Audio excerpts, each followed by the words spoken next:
2020 is a tough year to all of us. Some lost their lives and some lost their jobs. As a frontliner, nandun lagi ang kaba at takot sa dibdib at halos gusto mo nang sumuko. March 2020, nagkasakit ako. Hindi man na-confirm na na-COVID ako, pero ramdam ko ang sakit at hirap. Nagpatuloy ako sa aking sinumpaang tungkulin sa kabila ng mga takot sa puso ko. August 2020, bumigat uli ang pakiramdam ko na halos hindi na ako makatayo at ayaw kong kumain. Pinlulight ako dahil gusto ko nang sumuko. Hanggang dumating yung isang araw, tumanaw ako sa langit at nanalangin. 4 days after, naging okay ako. Sa mga pagsubok na dumating sa buhay ko last year, natutunan ko ang mga kalayawan dito sa mundo ay pansamantala lamang. Hindi importante kung anong meron ka dito sa lupa. Mas importante na magtanim ka ng kayamanan sa langit. Natutunan ko ang pagmamahal sa Diyos ang pinaka-importante sa mundo. Ngayon, masaya akong naglilingkod sa Diyos at walang kaba sa puso ko.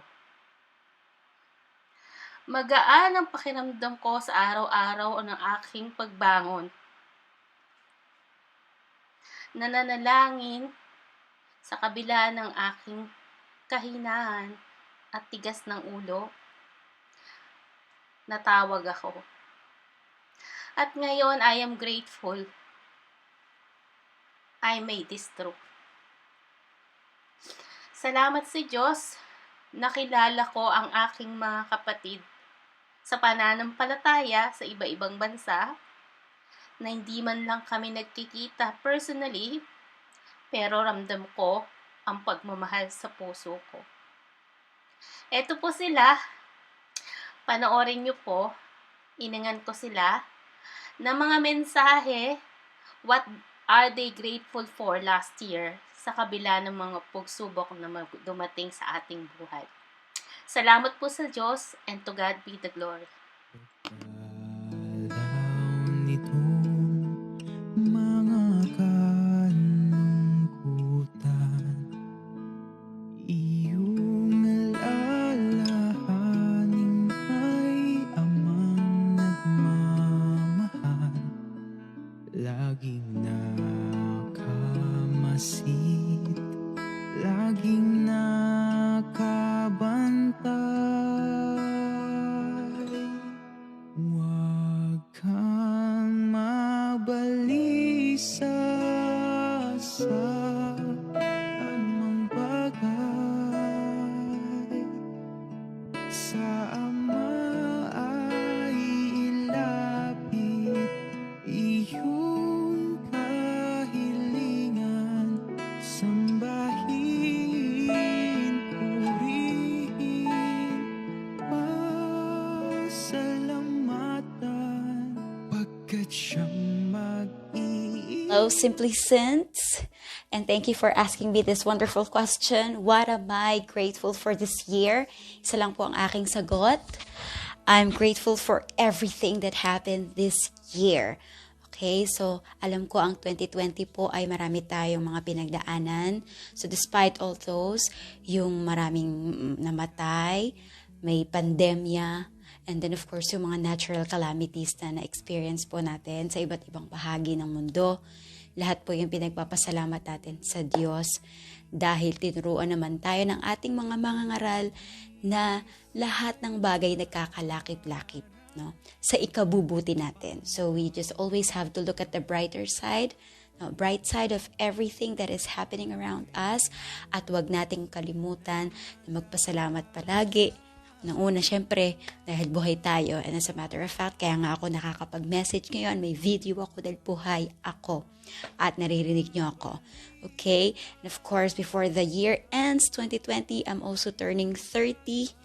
So, baka naman, pa-shout out sa aking birthday, sa 30th birthday ko, Simply Since.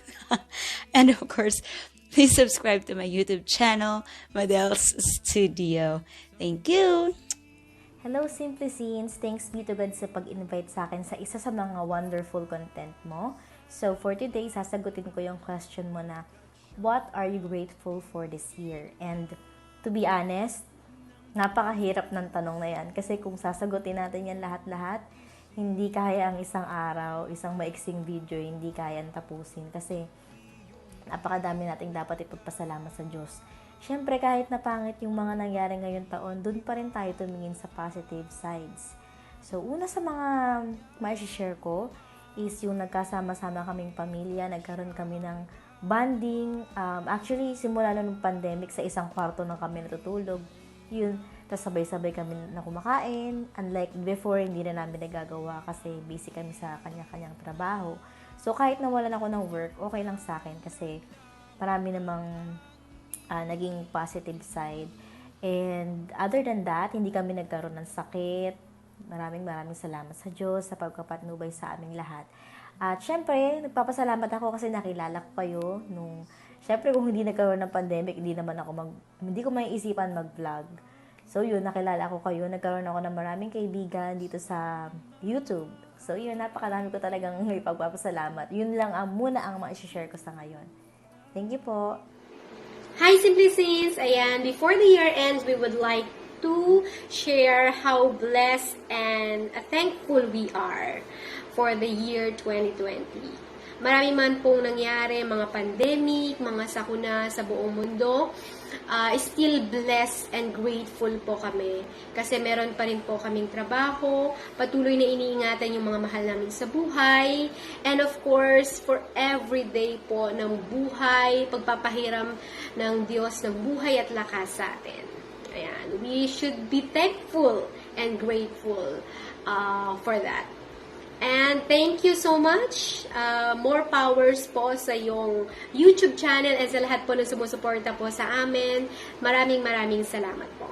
Salamat sa Diyos! Mwah! Yan.